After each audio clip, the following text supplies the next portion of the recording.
Let's talk about how to pass the first round interview for BlackRock.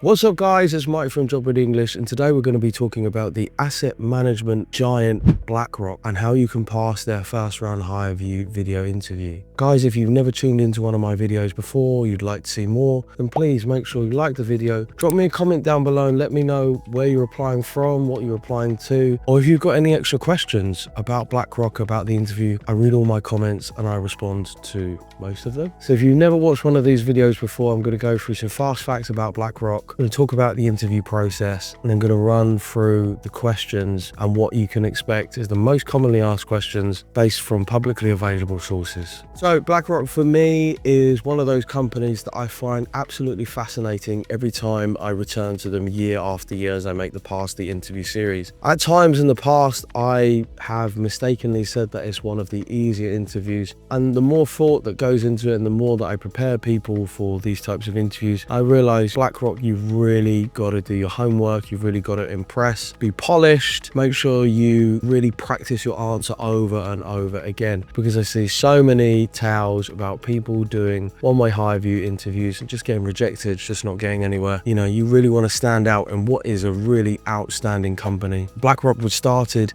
in 1988 and has grown to an $11 trillion behemoth in 2025. In fact, just in 2024 alone, it had $641 billion of inflows. So just to give you an idea about how quickly BlackRock is growing, its assets under management have grown 60% in the past 5 years, which is really pretty astonishing. When you think about other investment banks and their assets under management, no one really comes close. You know, your JP Morgan coming in at about $3 trillion. BlackRock acquired 3 major companies in 2024.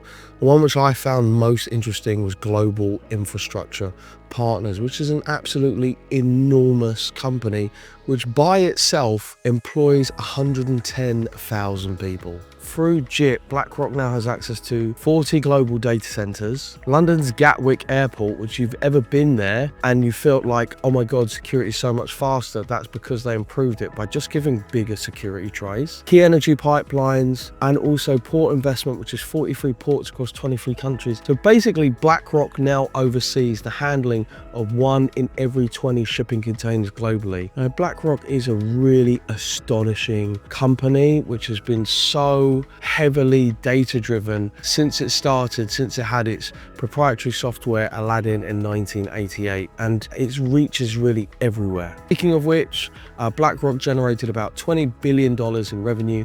$1.6 billion of that was from Aladdin, which is its proprietary wealth management software, which is used by banks like HSBC, Allianz Bank and Danske Bank. Over 50% of BlackRock's assets under management is retirement money or pension funds. Interestingly, a third of Americans have no retirement savings. Nothing, zip, nada, nothing at all. Well, the average American believes that for them to be able to retire comfortably, they would need to have put away $2,089,000. 1 in 3 Americans, no retirement, no savings, no nothing. So let's talk about BlackRock's interview process. Pretty much came back the same, whether it was for spring week, internship, or graduate program. You may have 2 questions for a spring week and 4 questions for a graduate program. I would prepare for 4 questions, a Hirevue interview, 2 minutes to answer and 1 minute to think, or 30 seconds to think. One thing I did notice is that the timings did change in terms of how long you had to think. BlackRock is one of those interviews that I think you've really got to be on point. It's the same for the Goldman Sachs video interview. These are interviews that you really want to make sure that you've rehearsed over and over and over again. You've recorded yourself, watched yourself back, because you're not just going to be able to do it off the cuff. There are some seriously talented people who want to go and work at BlackRock. So make sure that you're prepared. So the interesting thing about BlackRock, when I went through the memories from other candidates, is that the questions are pretty much the same. So I've only picked out 5 common questions, and I just want to deep dive a little bit more into these than I would do normally when I'm dealing with other investment banks. Interestingly enough, there's other companies that you'd love for me to cover that are just maybe a bit more boutique, bit niche, bit smaller. Drop me a comment down below and let me know and I'll add it to the list. Question number 1, introduce yourself, tell me about yourself. Now, you can make a huge impression with a great personal introduction. You're basically going, hi, my name's Mike. I am currently doing X at Y. Previously, I did my work experience is I am also a member of these clubs. I did this volunteering. I have these language abilities. I have these IT abilities, and this is what I like to do for hobbies. Whenever I work with people one-to-one, so I have just started taking on premium clients again who work with me all the way from zero through to job over a period of months. One of the first things that I get them to do is we sit down, we write a killer personal introduction together, and then I get them to do it over and over and over again. Makes them sick, drives them mad. But what it means is this isn't just about having a great personal introduction because you've got a Hirevue interview for BlackRock. This is if a recruiter just calls you out of the blue. This is if somebody from HR comes across your CV because you applied somewhere else and you didn't make it. And they're like, tell me a little bit about yourself. A great personal introduction will just crush your competition. And this has been the same for 12 years that I've been doing coaching. Whether you are applying for a spring week or applying for a C-level position, a great personal introduction sets the tone. And the way that you do that is that you write your script and you go through it over and over again. And what I mean that you go through it is that put it up somewhere in your house, in your dorms, in a room, because if you're anything like me, I work from visual cues. If someone says to me, don't forget the milk, I'm gonna forget the milk. But if somebody writes on my hand, milk, like where I'm literally looking at my phone and then I see my hand and it says milk and I'm like, I must get the milk. If that's the way that your mind works, then having a visual cue, just when you go there, you just do your personal introduction. As quickly as possible, put your script down, just start by doing it over and over again. And imagine that you're happy to be doing this thing. The amount of times that I've had people rehearsing their scripts and delivering to me and I think, oh my God, you look so miserable. You look like you're literally reading your last will and testament before you jump out of a window. Come on, you just got to look a little bit more alive, happy to be there. And of course you are. We all get a little bit jaded, but you've just got to make sure that the energy is just a bit up, not okay. Question number 2, why BlackRock? For a company that is so data driven, you better make sure that you do your research. It's not just about the fact that it's big. It's not just about the fact that it is a real global presence or that it was started in 1988. Go and do your homework. Pour through their website, pour through their insights, pour through their news, pick out things that you think is really interesting. I have a podcast. There's lots of things that you can do. Remember, it is worth putting in the time and effort now. You're going to be paid an absolute fortune if you go and work for BlackRock, and it's going to set you up for the rest of your life. So don't do yourself a disservice by not doing your homework like I have done. And really all I did was I took their annual report, I put it in ChatGPT, and I took out the facts that I really liked and I put it together to create a narrative that I think was really interesting. But what I would encourage you to do, particularly, I know loads of you at home are using AI to create answers, whatever that may be. Don't use that to make yourself lazy. Go and do your homework, go and do that little bit of research, that little bit more. Because what happens is when everybody starts to use the same tools, everybody ends up sounding the same. Believe me, I should know. That's what I see in my one-to-ones. It is incredibly obvious when somebody who doesn't understand how to use the tools uses AI to create answers, and they sound really wooden and robotic. So you want to pick out 5 facts that really mean something to you and that you can feel a little bit pleased about yourself because you think, yeah, not a lot of other people would have been able to find that. I've really done my homework there. Question number 3, why do you want to do this job?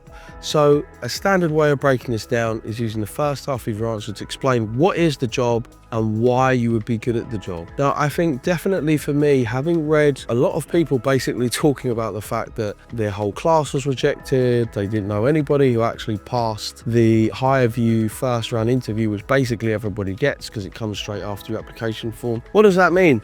It means a lot of the answers were not thoughtful enough.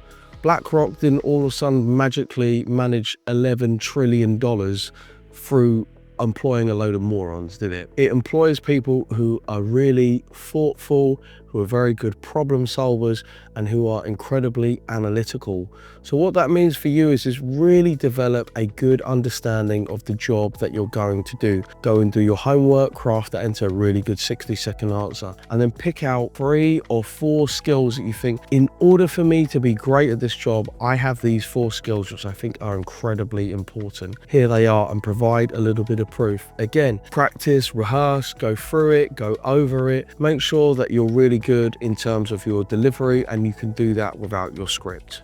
Question number 4, tell me about a recent piece of business news and its effect on the market.